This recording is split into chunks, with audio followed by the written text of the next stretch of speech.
What's up, Comic Book BD here at San Diego Comic-Con, talking about my adventures with Superman. Y'all having fun yet? Yes. Yeah, there we go. We love the energy to start it. Okay. Is this whose first Comic-Con is this? We got some movies. Was that like a half raise? I was just pointing at that. I was like, how do you halfway? Yeah. Did you get to come out here and not have a badge? No. What's the first impression so far? Overwhelming, but in a good way. It's like a sensory overload, right? Yeah. It's like Halloween and in Vegas, times 10. Pretty good. Yeah, that was a good way to put it. Yeah, we did our panel this morning, and the turnout was amazing. Like, I guess I didn't really know what to expect, but when we looked at the audience, I'm like, damn, there's a lot of people. So it's a great energy. That's cool. Yeah. Also, at the panel, they were like, "Oh, audience questions," and then a bunch of people stood up, and I totally thought they were leaving, but they were lining up to ask questions. And I was like, "That's so sweet!" So yeah, first time here. So this is the first time you guys have been in front of a live audience to talk about the show, huh? Is it? We were at SCAD. Oh, okay. Yeah, but for Comic-Con, yes. Sure. So I imagine that, on social media and just there's reviews and everything, so you see it online, but how different is it to come and see the fans face to face and get to feel the energy with them? It feels real, It's like, you can go on YouTube and watch the reaction videos, but people in front of your face just saying how much they love the show and how much it means to them, and even surprising you with history facts about certain characters. I'm just like, wow, you guys are amazing. So yeah, it's humbling for sure. That's cool. Superman and Lois, they're two of the most iconic characters ever. So I just want to hear what it's like to is it intimidating when you first start this journey to take on a role like that and all right, well, these are. Do you want that? This is important. For me, yeah. I mean, Lois Lane is just so iconic. So it's a total honor and privilege to be able to voice her. And yeah, just to be among the amazing women who have voiced her. And I just hope that I'm bringing myself into the role and my interpretation of it. I'm hoping people love it. And it's really amazing to see everyone's support. Very heartwarming. And yeah, just the energy of just sending the love exchange it's been great. And speaking of love exchange, season 2 kind of ups the romance a little bit. Okay, without spoilers, can you talk about the relationship in season 3 between Clark and Lois? Yeah, no spoilers, but I think we already kind of touched on this at the other. I think Clark wants to explore, settling down, what's the next step, and I think Lois maybe is more trying to stay in the present and focusing on the now. So we'll see how that evolves.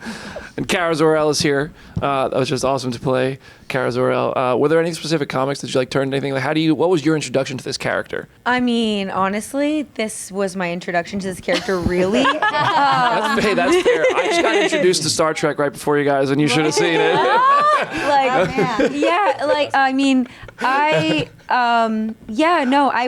watched some Smallville growing up, and but honestly, I don't have too much knowledge of Supergirl. I didn't going into this, so I kind of just auditioned for it and gave my own interpretation of the character, and really the writing spoke for itself in terms of her emotion and intensity and kind of that young woman angst that she comes with, and it's been really fun to play her in that way.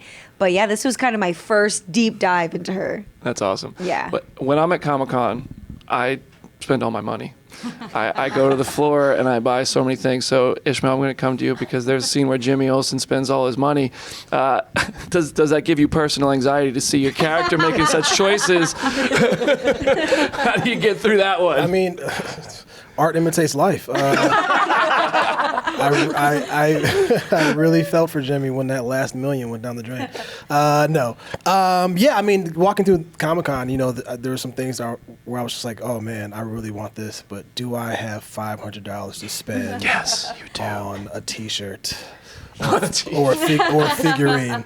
But listen, you only live once. You might as well enjoy your money and enjoy spending it on your friends and family. So yeah, I definitely can relate to Jimmy on that aspect of it. So That's good. There's been a lot of surprising DC Comics characters that have shown up. Have there ever been any that you wanted to use that couldn't make the cut? I feel like there's a story. This is to a that question laugh. for Brendan. Oh, so many. Yeah, we I think we made it clear in the panel there's some characters we can't use, but definitely some villains. But I think season 3 will actually fill out what I wanted to see. So no. That's awesome. I'm curious. Like, I would love to hear as like the DC universe builds out and James heads up the live action stuff and some of the animation and stuff. What is the collaborative process just between all the writers? Like, is there a communication between everybody? Say like, hey, this is what we're doing.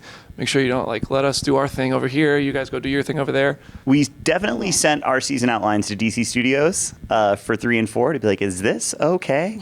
And they said, yeah, that's okay. And then every once in a while, I'm like, could I see a scan? And they're like, no, what? No, absolutely not. These are very secret projects. And I'm like, no, I understand. Yeah. So that's kind of the relationship. And we That's wrote fair. seasons 1 and 2 before the whole Yeah. James Gunn-verse was happening. So we're just excited that it gets to keep going. Yeah.